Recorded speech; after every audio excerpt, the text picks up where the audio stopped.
Chapter 1, Christmas Wishes. Wait, Samantha. I want to give you this. Samantha's friend Ida pressed a red envelope into her hand. Samantha pulled up her mittens, tore open the flap, and drew out a card shaped like a Christmas stocking and edged with paper lace. It said, Miss Ida Dean, request the pleasure of your company at a Christmas party to be held at 6 o'clock in the evening, Thursday, December 22nd, RSVP.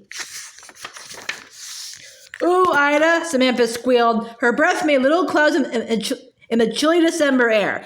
I hope you can come, Ida said. My brother is going to do magic tricks and we'll play ladies' rings and charades. Oh, it sounds wonderful, Samantha said. Ida, I think this is going to be the best Christmas ever. Me too, Ida agreed, especially if I get a new pair of ice skates. But do you know what I really want? A dollhouse?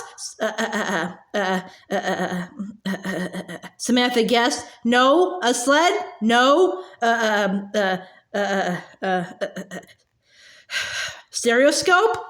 No, a dog, Ida said. A real Cocker Spaniel puppy. Puppies are so cute. Do you think you'll get one? Samantha asked. I don't know. I've asked and asked, though, Ida replied. What are you hoping for? Samantha sighed. What I really want is the doll I saw at Schofield's toy store, she said. I want that doll more than anything in the world. What's she like? Ida wondered. She's beautiful, Samantha replied. She's dressed all in pink, even her shoes, and in her hand there's a tiny little, let's go look, Ida interrupted. The two girls raced down the street. As they ran, snowflakes swirled around them, clinging to their knitted mittens, resting in their hair, and brushing their cheeks like small, quick kisses. At Schofield's toy store, the girls pressed their noses to the cold glass window.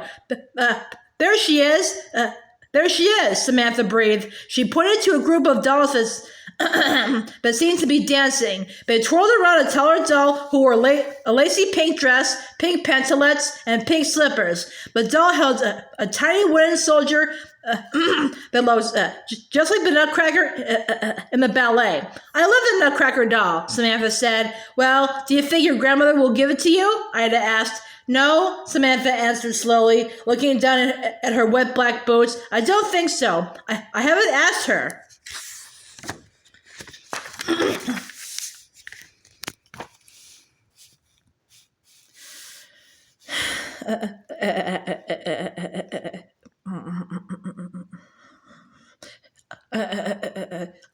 I love the Nutcracker doll, Samantha said.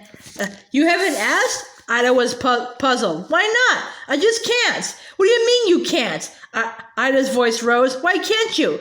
Because of Lydia, Samantha replied, remembering the beautiful doll that had been in Schofield's window last summer. Samantha had wanted that doll so much that Grand Mary had bought it for her.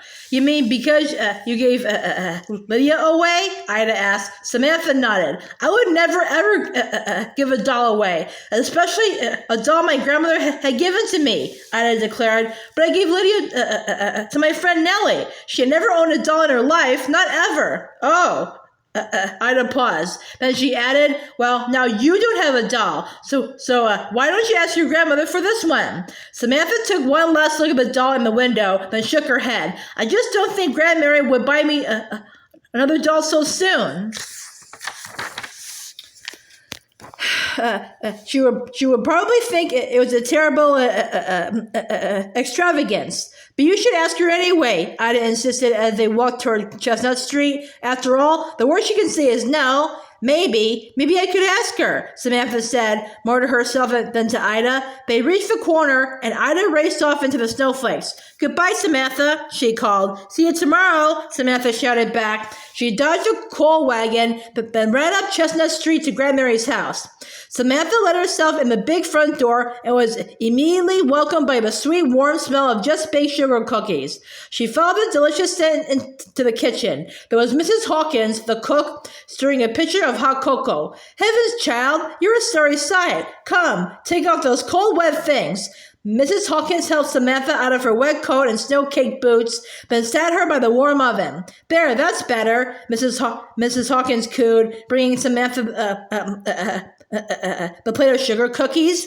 Get good and warm now. Here, I made your hot cocoa just the way you like it, with lots of cinnamon. Samantha ate a sugar cookie and took long sips of the cocoa. When she felt warm inside and out, she said, Mrs. Hawkins, Christmas is only 2 weeks away. But it is, Samantha, and it seems I'll never get everything done. Samantha reached into her pocket and took out a folded piece of paper. She smoothed it open and said, Look, I made a design we could use for the gingerbread house. Mrs. Hawkins squinted at the paper. Where did I put my spectacles? She asked, searching around the table. Samantha handed Mrs. Hawkins her glasses, which had been lying on top of the bread box. Thanks, love. I seem to be forever looking for them, Mrs. Hawkins said, setting them on her nose. Now let's see. She studied the drawing silently for a few moments, then remarked, It's clearly planned, Samantha, but how big are you,